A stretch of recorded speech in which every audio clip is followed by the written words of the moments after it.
예전 한 예능 프로그램에서는 헤드폰을 낀 상대에게 정해진 말을 전달해야 하는 고요 속의 외침이라는 코너가 있었습니다. 들어야 하는 이들이 귀를 꼭 닫고 있는 지금 갑자기 그 옛날 예능 프로그램이 생각나 웃음이 나기도 하는데요. 국내 곳곳에서 소리치고 있는 외침들 만나보겠습니다. 장윤성 기자님 어서 오세요. 네, 안녕하세요. 예, 굉장히 오랜만이네요. 예, 축하드립니다. 아, 감사합니다. 이렇게 또 중책을 맡게 되시고 예, 저는 응원하겠습니다. 이 평화방송 네. 특히 이 사장 신부님이 정말 대범하신 분이구나 이 생각을 항상 하고 예. 감사드리고 있다. 예.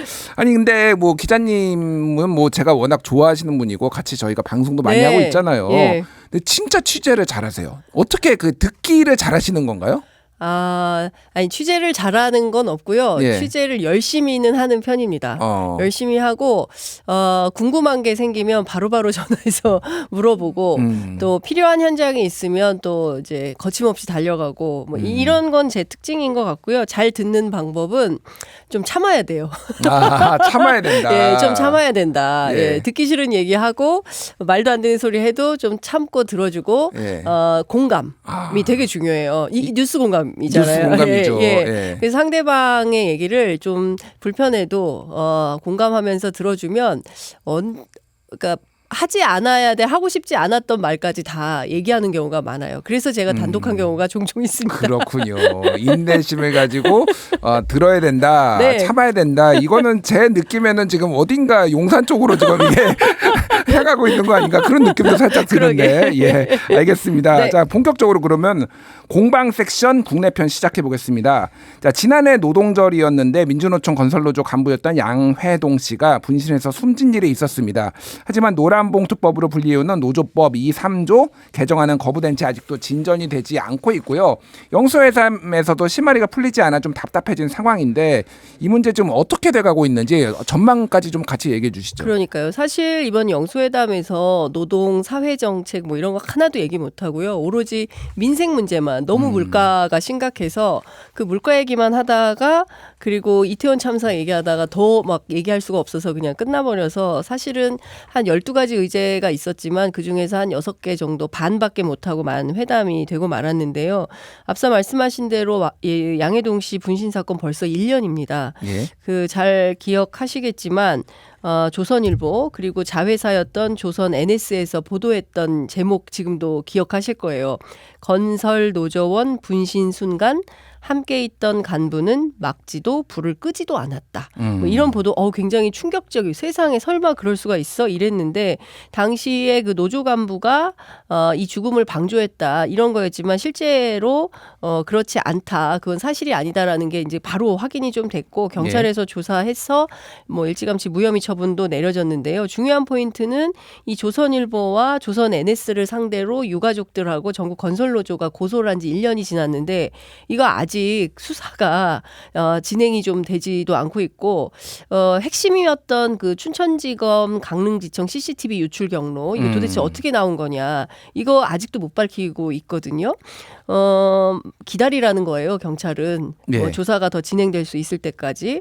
근데 실제로 지금 이런 상황이라면 수사 의지가 있는 거냐 이런 비판이 나올 수밖에 없는 것이고요. 양회동 씨의 형님인 양회선 씨가 이런 얘기를 했습니다. 이 유출 관련자 수사해달라고 수도 없이 요청을 했지만 경찰은 요지부동이다. 그리고 동생의 유서 이 2장도 갖고 가가지고 아직도 유족들에게 돌려주지 않고 있다. 이런 얘기를 하고 있습니다. 그 자신들에게 좀 유리하거나 이런 것들에 대해서 아주 득달같이 수사를 하지만 그렇지 않은 경우에는 이렇게 하염없이 기다려야 되는 현실이 노동자 오늘 또 노동절 맞고 있는 이 시점에 다시 한번 또 노동자들 가슴에 이렇게 좀 서늘함이 남는 이런 상황이 아닌가 이런 생각이 좀 듭니다. 예, 그때 당시에 이제 그 조선 NS에서 보도한 그 영상 같은 경우에는 검찰에서 유출된 거 아니냐 뭐 이런 맞아요. 그런 의혹도 의혹이 있었죠. 예. 근데 진척이 안 되는 거죠. 예, 그렇죠. 기자가 그걸 어떻게 합니까? 예, 그 영상을 어떻게 기자가 입수할 수 있었을까요? 네. 그 취재해본 사람들은 알아요. 어떻게 가능했을까 이런 것들은 아는데 이건 사실 양심 고백도 필요하고 이런 건데 사실 그런 이제 사건이 됐기 때문에 뭐 적극적으로 뭐 내놓고 얘기할 리는 없겠죠. 그러나 유족들이 이렇게 요구하고 있는 진실 규명에 대해서 경찰이 외면해서는 안 된다라는 생각이 좀 들고 국회 이제 22대 국회가 곧 개원을 하게 될 텐데 환노위 차원에서 이 사건은 좀 어떻게든 진실 규명을 위해서 야당도 노력을 해야 되지 않을까라는 생각이 좀 듭니다. 예, 알겠습니다. 네. 자, 영수회담에서도 노동법의 실마리가 풀리지 않고 지난 30일 어제는 야당 당선인 149인이 네네. 노동정책 기조전환 촉구 공동 기자회견을 개최했습니다. 어떤 내용이 있었나요? 그러니까 지금까지 해왔던 반노동 정책을 폐기해야 마땅하다. 이제 이런 얘기를 한 겁니다. 사실 그동안 뭐 제일 기억에 남는 노동 정책 뭐가 있습니까? 주 120시간.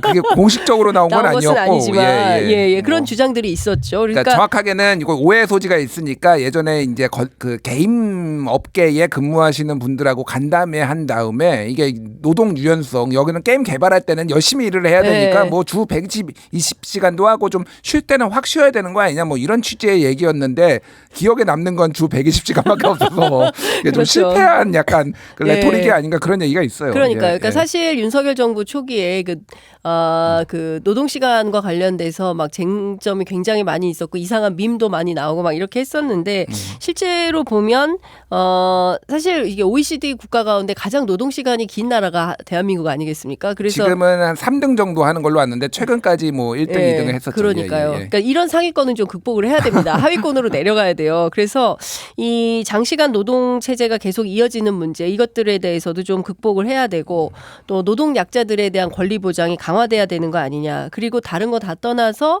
노조법 2, 3조 개정안 그러니까 노란봉투법을 반드시 다시 추진을 해야 된다. 이런 것도 얘기를 했고요. 일과 가정의 양립을 위한 법제도 개선이 필요하다. 뭐 이런 등등에 대해서 얘기를 했고요. 무엇보다 물가 폭등, 고환율, 고금리로 고통받는 노동자 서민들의 삶을 개선하기 위해서 적극적으로 노력하겠다. 뭐 이런 등등의 입장을 밝혔습니다.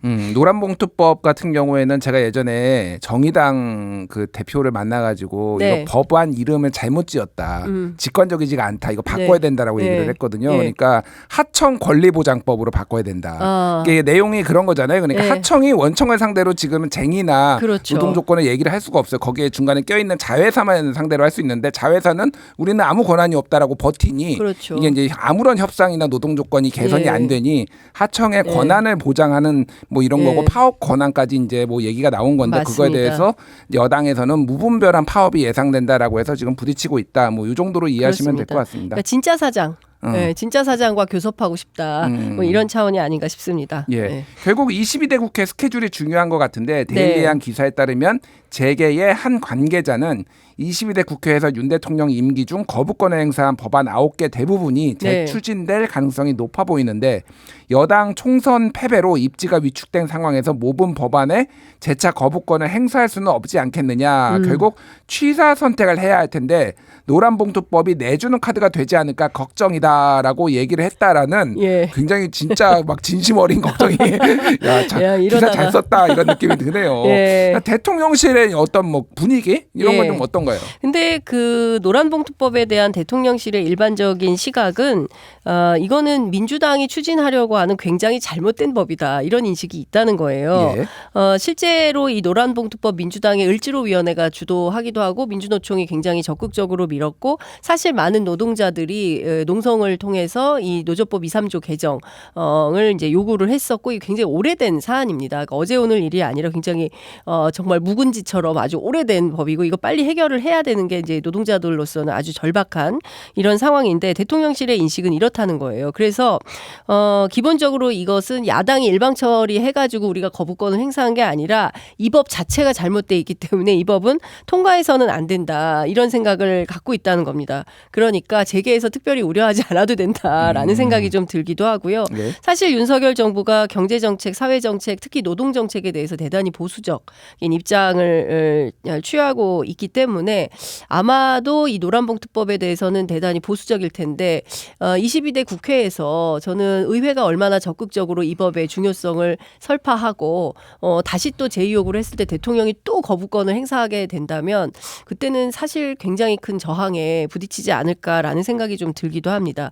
그 하나 눈에 띄는 것은 대통령실에서 지금 뭐 법률수석실, 뭐 민정수석실 뭐 명칭이 어떻게 될지 모르겠습니다만 네. 이제 새로운 법률 관계된 수석실을 만든다고 하는 건데요. 이걸 통해서 사실 사정을 좀 더 강화하려고 하는 거 아니냐라는 의심이 있는 거 아니겠습니까? 그러니까 그런 차원에서 보자면 지난 총선에서 드러난 민의를 완벽히 좀 왜곡하려는 상황으로 가는 거 아니냐 이런 비판도 나올 수밖에 없을 것 같아요. 예. 지금 중요한 건 대화하고 타협하고 협력해서 새로운 정치 모델을 만들라는 요구가 있는 건데 그게 그 출발이 좀 노동이 되어야 되지 않을까라는 생각이 좀 들기도 합니다. 예, 오늘 뭐 앞에서 전해드렸지만 그나마 이태원 참사 특별법 네. 합의를 해서 네. 굉장히 다행인데 이런 맞습니다. 협치의 정신이 좀 다양한 분야에서도 좀 나왔으면 좋겠다 이런 생각하면서 다음 이슈 넘어가겠습니다. 네. 자, 이제 국민의힘 원내대표 요거에 네. 지금 오늘 막 단독 기사가 쏟아졌어요. 또 일단은 네. 공은 이제 22대 국회로 넘어갔고 여야 원내대표 중요성이 얘기가 나오고 있는데 네. 일단 민주당은 뭐 사실상 박찬대 의원한테 우주의 기운이 모이고 있다 뭐 이런 얘기들이 나오고 있는데 예. 국민의힘 네. 어수선해요. 국민의힘 예. 상당히 어수선하고요.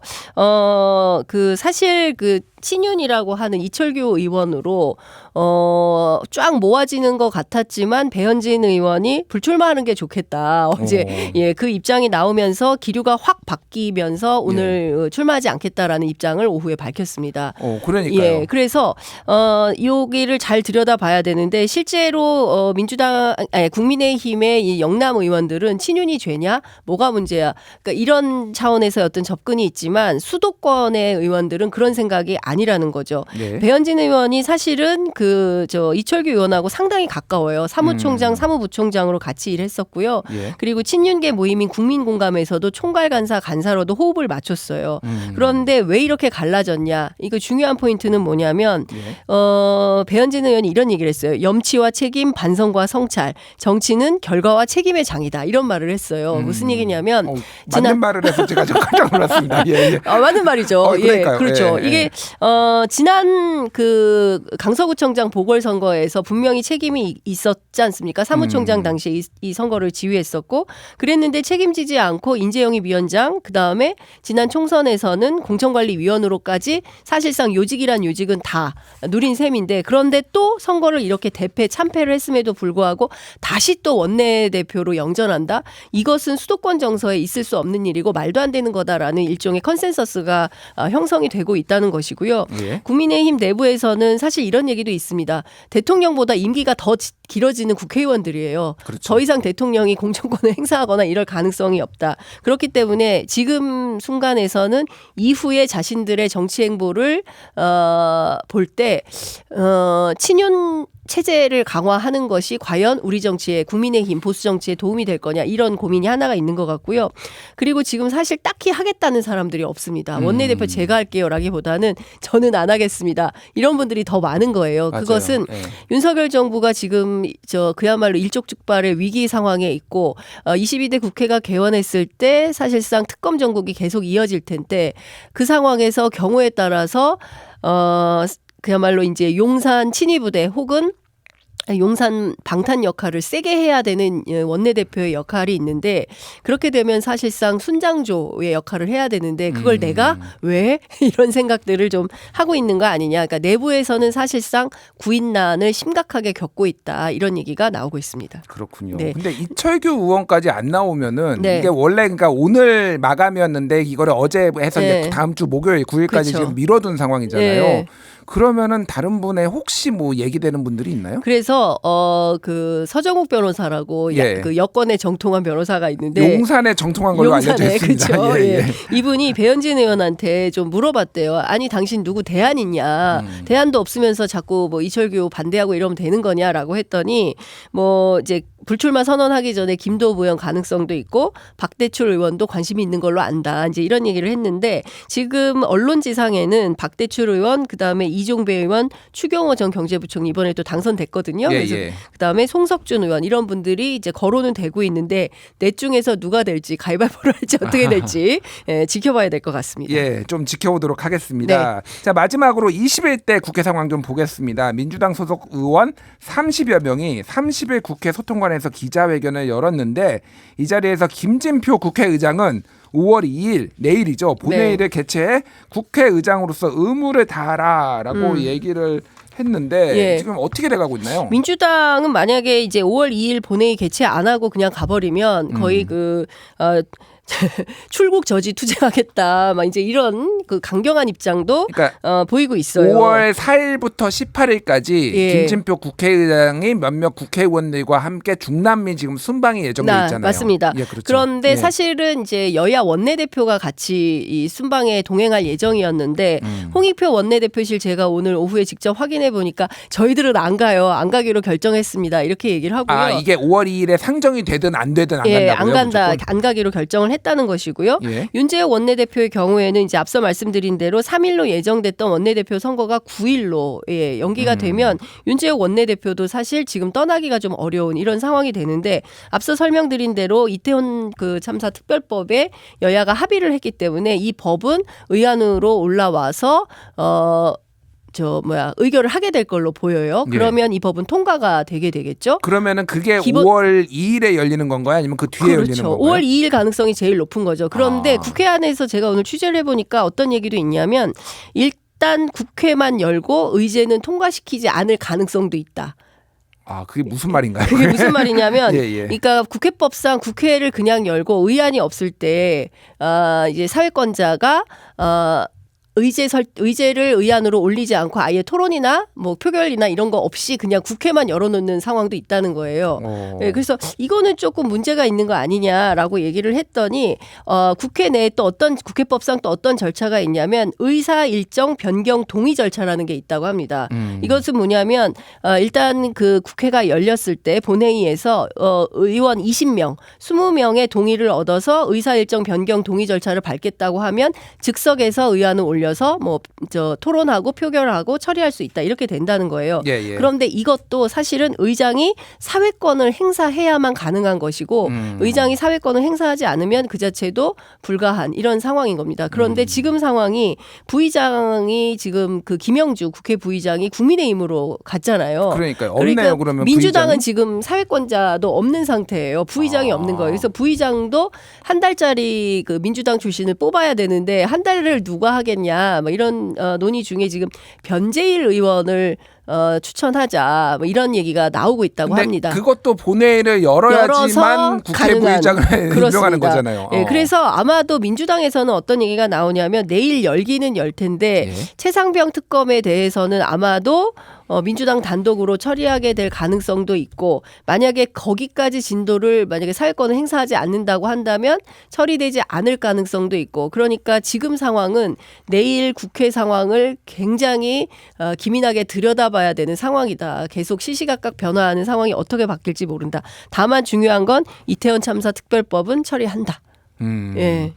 역대 원래 총선 끝나고 네. 5월 달은 의원들이 솔직히 속된 말로 노는 달이었는데 이렇게 네. 지금 치열하게 뭐가 벌어지는 거는 저도 좀 처음 본 것 같습니다. 사실 그걸 예. 생각해서 5월 4일부터 5월 18일까지 중남미 순방 계획을 잡은 걸로 알고 있습니다. 그러나 역사적으로 굉장히 중요한 최혜병 그 특검법이 남아 있는 가운데 이걸 처리하지 않고 그냥 해외 순방을 간다고 한다면 어느 국민들이 정말 피 같은 세금으로 이렇게 해외 순방을 해야 될 숙제를 처리하지 않고 가는 것에 대해서 잘했다 이렇게 할 수는 없지 않겠습니까? 따라서 네. 국회의장이 현명한 판단을 해야 되는 상황인 걸로 보입니다. 예, 그래서 지금 뭐 전 국정원장께서는 유튜브에서 그러니까 국회의장들을 아유. 싸잡아서 욕까지 해가지고 사과하는 일까지 벌어졌는데 예. 그만큼 민주당 쪽에도 좀 민감하게 보는 것 같습니다. 내일 네. 어떻게 될지 좀 지켜보도록 하겠습니다. 시끌시끌한 공방 칼럼 공방 섹션 국내 편은 이렇게 마무리하겠습니다. 장윤성 기자님 감사합니다. 네, 감사합니다.